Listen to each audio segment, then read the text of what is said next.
Bisbee dans le système solaire. Vous attendiez pas à ça, hein? Non. Moi, je le ferais avec Elisabeth Chouvalisé. Quoi? Pris hors contexte comme ça.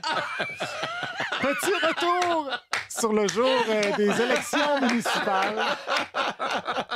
Petit retour sur le jour des élections municipales pour commencer. C'était un grand jour, hein? Un grand jour pour le système solaire, comme le dit le maire de Trois-Rivières.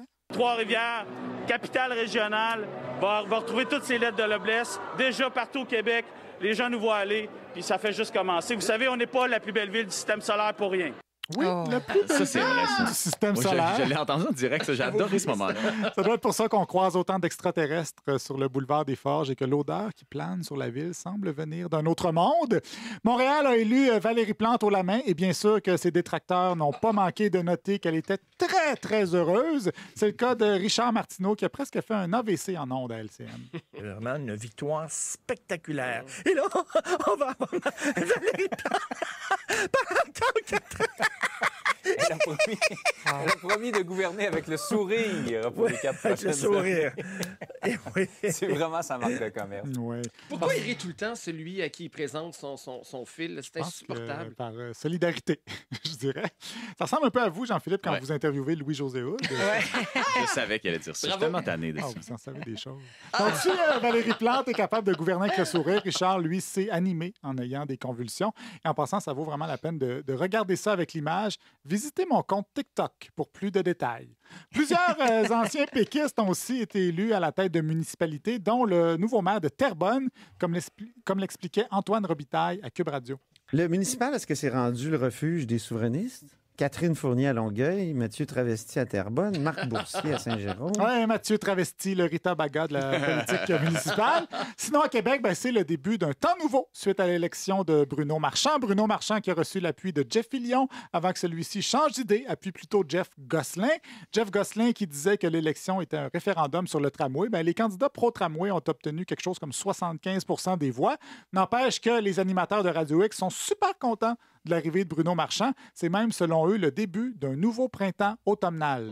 On a besoin d'une nouvelle saison. Oui. C'est un genre de printemps. Je comprends qu'on est l'automne, mais c'est le printemps de Québec qui commence. La fin de l'intimidation, la fin des menaces, la fin d'une forme de brutalité, la fin des attaques personnelles, la fin de la censure, la fin du mensonge aussi, là. Vous saviez pas que c'était l'enfer de même, hein, à Québec? En même temps, la dernière fois que je suis allé au village de vacances Valcartier, j'avais effectivement l'impression d'être au goulag.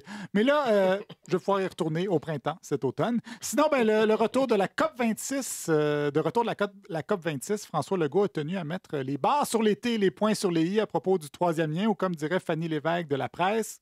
Madame Anglade qui a convoqué un caucus spécial pour mettre les barres sur les I. Ouais, donc, M. Legault a mis lui aussi les barres sur les I et il s'en est pris à la clique du plateau. Moi, ce qui est important pour moi, c'est ce que les citoyens veulent. Qu'est-ce que les citoyens de Québec veulent? Qu'est-ce que les citoyens de Chaudière-Appalaches veulent? Et ils veulent un troisième lien. C'est un peu facile de critiquer quand on n'a rien à proposer. C'est facile quand on est sur le plateau Mont-Royal, à Montréal, de dire « il y aurait peut-être d'autres solutions. » Ben oui, mais quelles solutions? Oui, les fameux détracteurs qui n'ont pas de solution. Vous voulez pas de notre infrastructure inutile trop chère? Ben faites mieux, proposez-en une autre infrastructure inutile et trop chère. Ouais. Hein? Dans le cas du troisième lien, en fait, ne pas avoir de projet, c'est probablement le plus beau des projets. Et selon les sondages, c'est pas juste le plateau. Hein? La moitié des gens de Québec en veulent pas du troisième lien. Et quand on parle d'un troisième lien à 10 milliards, ben là, les appuis descendent à 43 %. Mais la protection de l'environnement, ça ne peut pas se faire au détriment de nos libertés individuelles, selon certains. Maxime Bernier est de ceux-là et il a la science de son bord. La science nous démontre que les craintes d'une apocalypse climatique sont non fondées. Le changement climatique est réel. C'est un fait incontesté que le climat a toujours changé et continuera de changer, mais ce n'est pas la fin du monde. Il y a un siècle, près d'1 demi-million de personnes mouraient en moyenne chaque année à cause de tempêtes, d'inondations, de sécheresse. Oui, avant, Petit loup d'amour. les tempêtes et les chasseresses tuaient beaucoup plus que maintenant, alors que les chemises de l'archiduchesse sont pas mal moins chesses. Je sais pas où Maxime Bernier s'abreuve en matière de science, sûrement dans les documents que lui fournit Shell, mais vous vous souvenez de la méta-analyse là, qui disait que 97 des études sur le climat concluaient que les changements climatiques étaient causés par l'homme? Bien, ils viennent d'en faire une mise à jour. C'est rendu 99,9 %. Donc, bravo à Maxou d'avoir trouvé le 0,1. Ben, quand même. Oui. Éric Duhaime aussi s'est fâché contre les écolos. Selon ses amis et lui, la CAQ fait fausse route en n'investissant pas dans les sources d'énergie fossile locales. Tout le monde pensait que la CAQ, c'était de droite. Là. La CAQ. C'est QS avec un cover, c'est CPQ 2.0. C'est QS avec un comptable. Oui, un comptable qui a calculé quand même que l'hydroélectricité avait plus d'avenir que les combustibles fossiles. À l'inverse, je pense que le Parti conservateur du Québec, c'est la CAQ, mais avec un allumeur de réverbère comme chef, donc un visionnaire.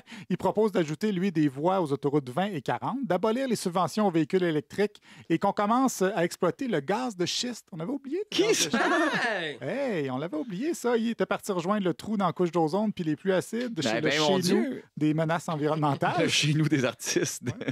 Mais Éric Duhaime s'est rendu compte... C'est alors qu'on a... Éric Duhaime... Quoi? Non, rien. Allez-y. Mais Éric Duhaime s'est rendu compte qu'il ne pouvait pas juste miser sur les complotistes. Il devait aussi avoir les climato-sceptiques de son bord. En même temps, le concept de complotiste s'est rendu assez large. Voyons. Hey, vous pouvez bien rire de... La sécheresse. Ça prend-tu un enfant de là dans le trou? Concept de complotiste est rendu âgé large. Si je me fie à la réponse C'était une blague, de ça? oui. Okay. Simon Jolin Barrette, après une question du libéral Marc Tanguay à l'Assemblée nationale qui trouve qu'on devrait slacker sur l'état d'urgence sanitaire.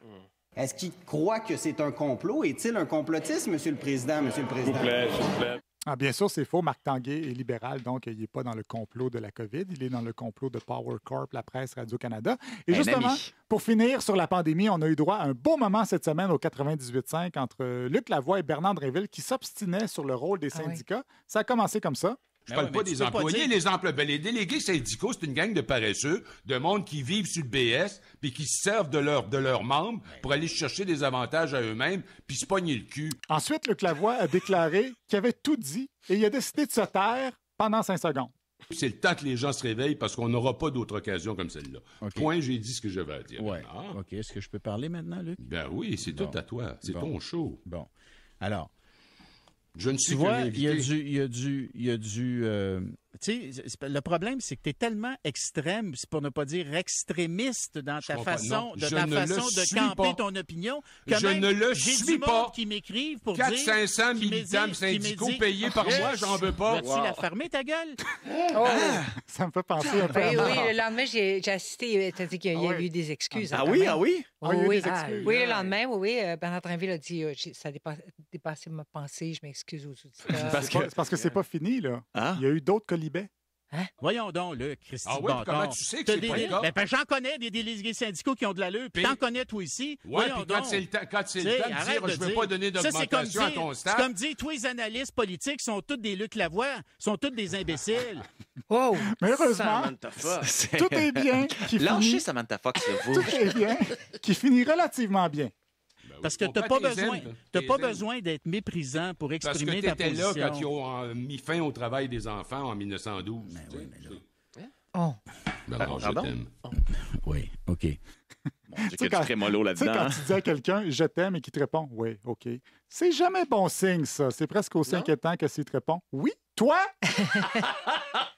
Fait que ça, il y a eu des excuses le lendemain? Oui, le lendemain, oui. Ah, ben ça me rassure. Tu vois, ils sont heureux Voulez-vous maintenant. fermer votre gueule?